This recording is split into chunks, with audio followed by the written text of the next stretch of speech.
নমস্কার বন্ধুরা, আজ মাননীয় মুখ্যমন্ত্রী মমতা বন্দ্যোপাধ্যায় বর্ধমানে সরকারি পরিষেবা প্রদান অনুষ্ঠান থেকে একাধিক নতুন ঘোষণা করেছেন, যার মধ্যে নবম শ্রেণীর ছাত্রছাত্রীদের অর্থাৎ এই রাজ্যে সরকারি বিদ্যালয়ে পাঠরত সমস্ত নবম শ্রেণীর ছাত্রছাত্রীদের সবুজ সাথী প্রকল্পে সাইকেল দেওয়ার আজই শুভ উদ্বোধন তিনি করেছেন। একই সঙ্গে নতুন যারা লক্ষ্মীর ভাণ্ডারের জন্য আবেদন করেছিলেন তাদের মধ্যে ৭২,০০০ উপভোক্তাকে আজ থেকে লক্ষ্মীর ভাণ্ডার প্রকল্পের টাকা দেওয়ার জন্য তিনি কিন্তু অনুমোদন করলেন। তারই সঙ্গে বাংলার বাড়ি প্রকল্প নিয়েও একটি নতুন ঘোষণা করেছেন মাননীয় মুখ্যমন্ত্রী। আজকের ভিডিওর মাধ্যমে ডিটেলসে প্রত্যেকটা নতুন ঘোষণা সম্পর্কে আপনাদের জানাবো। একই সঙ্গে মাননীয় মুখ্যমন্ত্রী কি জানিয়েছেন সেটাও সরাসরি শুনিয়ে দেব। তাই অনুরোধ করব এই ভিডিওটি অবশ্যই শেষ পর্যন্ত দেখবেন।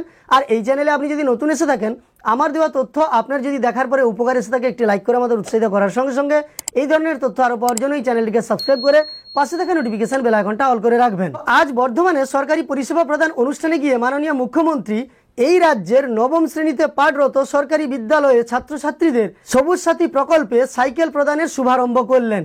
তিনি ঘোষণা করলেন ১২.৫ লক্ষ ছাত্রছাত্রী যারা নবম শ্রেণীতে পড়ে সরকারি বিদ্যালয়ে, তারা এবার সাইকেল পেতে শুরু করবে এবং আগামী কয়েকদিনের মধ্যে তারা সাইকেল পেয়ে যাবে।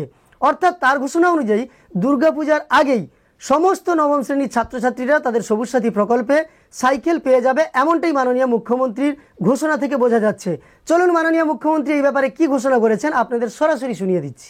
আমি আজকে খুশি যে আমার ছাত্রছাত্রী বন্ধুরা যারা ক্লাস 9-এ উঠেছেন, আজকে থেকে আমরা শুরু করলাম বিগত 10টি পর্যায়ে 1,38,00,000 বেশি সাইকেল আমরা দিয়েছি ছাত্রছাত্রীদের। আর এবার আজকেও আমরা 12.5 লক্ষ ছাত্রছাত্রীকে আগামী কয়েকদিনের মধ্যে যারা ক্লাস 9-এ পড়ে সরকারি স্কুলে সবাই সাইকেল পেয়ে যাবেন। বর্ধমান থেকে আমরা শুরু করছি। আজকে প্রায় 5,000 ছাত্রছাত্রীকে এখান থেকে সাইকেল প্রদান করা হচ্ছে। একই সঙ্গে ওই মঞ্চ থেকে মাননীয় মুখ্যমন্ত্রী ঘোষণা করেন যে নতুন করে ৭২,০০০ লক্ষ্মীর ভাণ্ডার প্রকল্পে যারা আবেদন করেছেন সেই সমস্ত মহিলাদের টাকা দেওয়ার জন্যও কিন্তু তিনি আজ থেকে অনুমোদন করলেন। আপনারা জানেন, দুয়ারে সরকার ক্যাম্প থেকে কিংবা সরাসরি গ্রাম পঞ্চায়েত অফিস বা বিডিও অফিসে গিয়ে অনেক মহিলা নতুনভাবে লক্ষ্মীর ভাণ্ডার প্রকল্পের জন্য আবেদন করেছেন। আপনারা সকলেই অপেক্ষা করছেন কবে টাকা দেওয়া শুরু হবে। তবে এখানে ৭২,০০০-এর কথা জানানো হয়েছে। সম্ভবত বর্ধমানের যেহেতু পরিষেবা প্রদান অনুষ্ঠান থেকে মাননীয় মুখ্যমন্ত্রীর ঘোষণা, তাই বর্ধমানের উপভোক্তারাই পাবেন। কারণ এর আগে আমরা জানি যে দুয়ারে সরকার ক্যাম্প থেকেই জানুয়ারি মাসে যে দুয়ারে সরকার ক্যাম্প হয়েছিল সেখানেই প্রায় ৩ লক্ষের বেশি আবেদনপত্র জমা পড়েছিল লক্ষ্মীর ভাণ্ডার প্রকল্পের জন্য। আর সে জায়গায় ৭২,০০০ উপভোক্তাকে যেহেতু আজ থেকে টাকা দেওয়ার কথা ঘোষণা করলেন মাননীয় মুখ্যমন্ত্রী বা তার জন্য অনুমোদন করলেন, তাহলে সেক্ষেত্রে সেটা বর্ধমানের জন্যই হবে। তো এই ব্যাপারে মাননীয় মুখ্যমন্ত্রী কি বলেছেন সেটাও এবার আপনাদের শুনিয়ে দিচ্ছি। আজকে যে প্রকল্পগুলি আমরা উদ্বোধন করলাম তার মধ্যে আমি যদি বলতে যাই তাহলে আমার অনেক সময় লেগে যাবে। আমি শর্টে বলবো। আজকে যেগুলো 1.5 লক্ষ মানুষকে পরিষেবা দেওয়া হবে তার মধ্যে ৭২,০০০-এর বেশি লক্ষ্মীর ভাণ্ডার পাবেন। এরই সঙ্গে মাননীয় মুখ্যমন্ত্রী বাংলার বাড়ি প্রকল্প নিয়ে একটি নতুন ঘোষণা করেছেন। নতুন ঘোষণা কি? আপনারা জানেন ২৮ লক্ষ উপভোক্তা বাংলার বাড়ি প্রকল্পে বাড়ি পাওয়ার জন্য যে লিস্টেড হয়েছিলেন তার মধ্যে ১২ লক্ষ উপভোক্তাকে গত বছর অর্থাৎ ২০২৪ সালের ডিসেম্বরের প্রথম কিস্তির টাকা দেওয়া হয়ে গেছে এবং জুন মাসে ২০২৫ সালে দ্বিতীয় কিস্তির টাকা দেওয়া হয়েছে। বাকি ১৬ লক্ষ উপভোক্তাকে মাননীয় মুখ্যমন্ত্রী আগে থেকেই ঘোষণা করে রেখেছেন যে এই বছর অর্থাৎ এই ২০২৫ সালের ডিসেম্বরে প্রথম কিস্তির ৬০,০০০ টাকা তিনি ট্রান্সফারের শুভ সূচনা করে দেবেন। অর্থাৎ ডিসেম্বরে ৬০,০০০ টাকা দেওয়া হবে এবং আজকের সভা থেকে তিনি জানিয়েছেন দ্বিতীয় কিস্তির টাকা দেওয়া হবে ২০২৬ সালের জুন মাসে।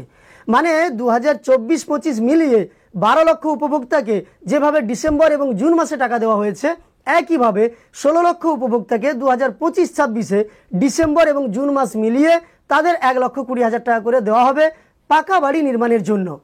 এরই সঙ্গে মাননীয় মুখ্যমন্ত্রীর নতুন ঘোষণা হলো যে সমস্ত বাড়িগুলো বন্যায় ভেঙে পড়েছে তিনি ডিএমদের নির্দেশ দেন প্রত্যেকটি জেলার ডিএমরা যেন লক্ষ্য রাখে যে কোন কোন রাজ্যবাসী তারা এই বন্যার কারণে, আপনারা জানেন অতিবৃষ্টির কারণে বিভিন্ন জেলায় বন্যা হচ্ছে, তাহলে রাজ্যের বিভিন্ন প্রান্তে বন্যার কারণে যারা ক্ষতিগ্রস্ত হচ্ছেন বা যাদের বাড়ি ভেঙে যাচ্ছে সেই সমস্ত উপভোক্তাকে বাড়ি দেওয়ার জন্য ডিএমদের তিনি নির্দেশ দেন তাদের একটা লিস্ট বানিয়ে রাখতে।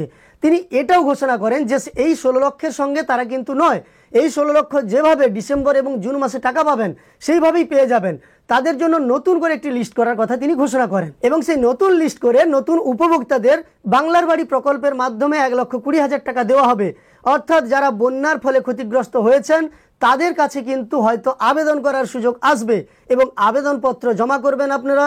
তারপরই আপনাদের আবেদনপত্র স্যাংশন হলে আপনাদের বাড়িতে যাবে, আধিকারিকরা গিয়ে খতিয়ে দেখবে আপনার বাড়িটা ভেঙেছে কিনা, তাহলেই কিন্তু আপনাকে বাংলার বাড়ি প্রকল্পের মাধ্যমে এই 16 লক্ষ উপভোক্তা ছাড়াও নতুন করে আপনাদেরও 1,20,000 টাকা করে বাড়ি নির্মাণের টাকা দেওয়া হবে, এমনটাই মাননীয় মুখ্যমন্ত্রী ঘোষণা করেছেন।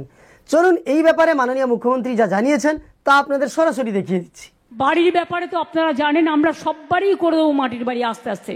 মনে রাখবেন আমরা প্রায় 47 লক্ষ মাটির বাড়ি পুনর্নির্মাণ করেছি এবং এবছরে আমরা 12 লক্ষ মাটির বাড়িকে পুনর্নির্মাণ করবার জন্য, পাকা বাড়ি করবার জন্য টাকা অলরেডি আমরা দিয়ে দিয়েছি এবং আরও 16 লক্ষ মাটির বাড়ি টাকা পাবে ডিসেম্বর মাসে এবং বাদবাকিটা পাবে জুন মাসে। তারপরেও যেটা বাকি থাকবে, এই যে বর্ষায় যেগুলো ভেঙে পড়ে যাচ্ছে তাদের জন্য চিন্তা করতে হবে না। সমস্ত ডিএমদের বলবো এই বর্ষা এবং জলস্রোতে, জলের প্লাবনে যে মাটির বাড়িগুলো ভেঙে যাচ্ছে তার লিস্ট সিএস এর কাছে পাঠিয়ে দিতে। এর জন্য আমরা আলাদা প্রোগ্রাম করব। এটা এই 28 লক্ষের মধ্যে সংযুক্ত নয়, এটা এক্সট্রা। তাছাড়াও মাইনরিটি ডিপার্টমেন্ট বাড়ি তৈরি করে, ট্রাইবেল ডিপার্টমেন্ট করে, মিউনিসিপ্যালিটি করে, আরবান করে, কর্পোরেশন করে, সব যদি মেলান তাহলে কিন্তু 70-75 লক্ষ বাড়ি আমাদের আমলে তৈরি করে দেওয়া হয়েছে সাধারণ মানুষকে। এই ভিডিওর মাধ্যমে আপনাদের আমি একাধিক নতুন ঘোষণার ব্যাপারে জানিয়ে দিলাম যা আজ বর্ধমানের সরকারি পরিষেবা প্রদান অনুষ্ঠান মঞ্চ থেকে মাননীয় মুখ্যমন্ত্রী ঘোষণা করেছেন। এই ভিডিওটি দেখার পরে আপনার মন্তব্য অবশ্যই কমেন্টে জানিয়ে দেবেন। আর আমার দেওয়া তথ্যগুলো আপনাদের উপকারে এসে থাকলে একটি লাইক করে আমাদের উৎসাহিত করার সঙ্গে সঙ্গে এই ধরনের তথ্য আরও পাওয়ার জন্য এই চ্যানেলটিকে সাবস্ক্রাইব করে পাশে থাকা নোটিফিকেশন বেল আইকনটা অল করে রাখবেন। ভিডিওটি শেষ পর্যন্ত দেখার জন্য অসংখ্য ধন্যবাদ।